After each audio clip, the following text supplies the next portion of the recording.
The independence of the Dominican Republic is a key event in the history of this nation, marked by a series of political, social, and military events that led to the liberation of the Dominican people from Haitian rule and the creation of a sovereign state. La Española Island, which today includes Haiti and the Dominican Republic, was colonized by the Spanish in the 15th century.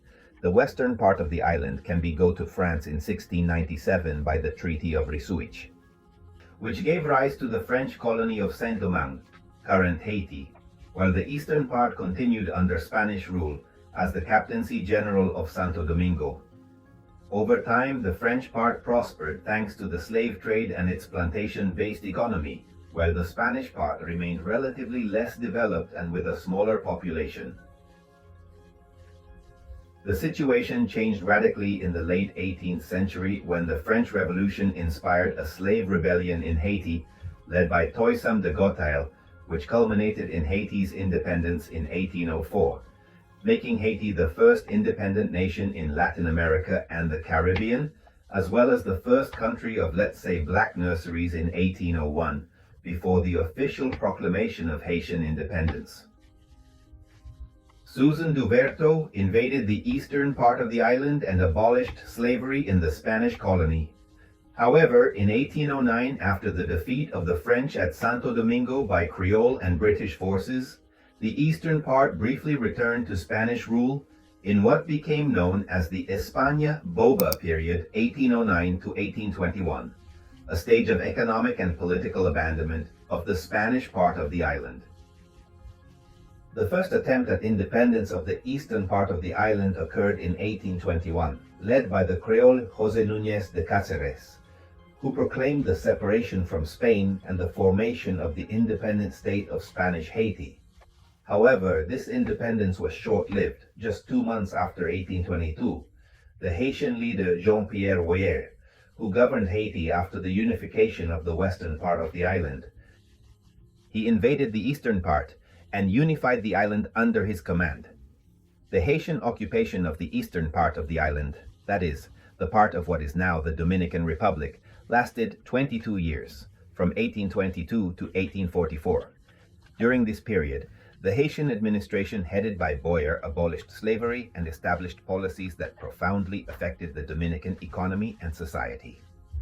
However, the occupation also generated discontent among Creoles and sectors of the Dominican elite due to the imposition of foreign language and customs, as well as centralized economic and political control from Haiti. The inhabitants of the Spanish part of the island began to resist, and the independence sentiment strengthened over the years. The leadership of this movement would fall to a group of young patriots who dreamed of a free and sovereign homeland. In 1838, a revolutionary group known as La Trinitaria was founded by Juan Pablo Duarte, along with other intellectuals and activists such as Juan Isidro Pérez Félix, María Ruiz, Pedro Antonio Pina, Felipe Arpao, among others. La Trinitaria was a secret society whose objective was independence, and its name was due to the fact that its members grouped into cells of 3 people to maintain the secrecy of their operations. Duarte, who had traveled to Europe and had been inspired by the liberal and republican ideas of the time, was the central figure of this movement. However, tensions increased when Duarte had to temporarily exile in Venezuela due to persecution by the Haitian government. On February 27, 1844, independence was proclaimed. The independence movement reached its climax in the early hours of February 27, 1844.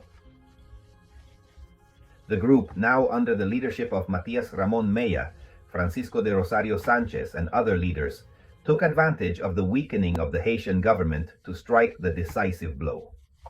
That night, Matias Ramon Mella fired his famous trabucazo at the Puerta del Conde in Santo Domingo, which marked the beginning of the independence revolution.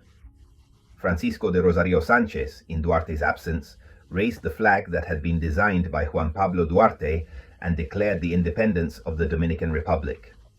On February 28, 1844, a provisional government board was formed with Tomás Bobadilla as its first president, although independent. The new country had been proclaimed. He had to face several attempts at reconquest by Haiti in the following years. achieving several struggles for the consolidation of independence from 1844 to 1856. After the proclamation of independence, Haiti tried several times to regain control. Dominican troops, often poorly armed and poorly trained, had to defend themselves on multiple occasions. Between 1844 and 1856, they held several key battles, such as the Battle of March 19th in Asua and the Battle of March 30 in Santiago, in which the Dominicans, under the leadership of military figures such as Pedro Santana and Antonio Duverge, managed to defeat the Haitian invaders. Independence was finally consolidated in 1856 after years of military resistance and despite this internal conflicts between Dominican leaders.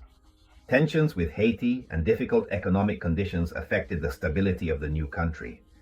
In its first years of existence, the three main leaders of Dominican independence, Juan Pablo Duarte, Francisco de Rosario Sanchez, and Matias Ramon Maya, are remembered as the fathers of the country.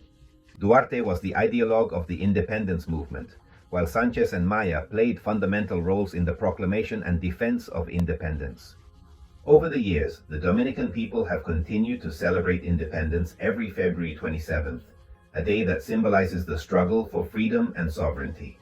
The independence of the Dominican Republic was the result of years of struggles, sacrifices, and collective efforts.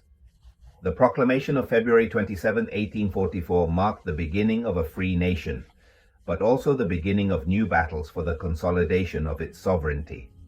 The ideals of Duarte, Sanchez, and Mella remain alive in the memory and pride of all Dominicans, who celebrate our independence as a symbol of national unity and strength, and thanks to the efforts of so many men and women who gave their blood and their sweat and their tears for these lands.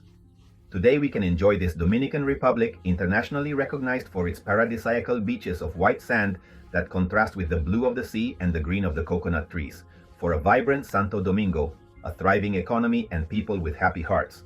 This is what happens on networks. I am Adalberto Rodriguez Gomez, and I hope to see you in new content, but for this to happen, please like it, comparta este video, comente y suscríbase a este canal para poder seguir creando.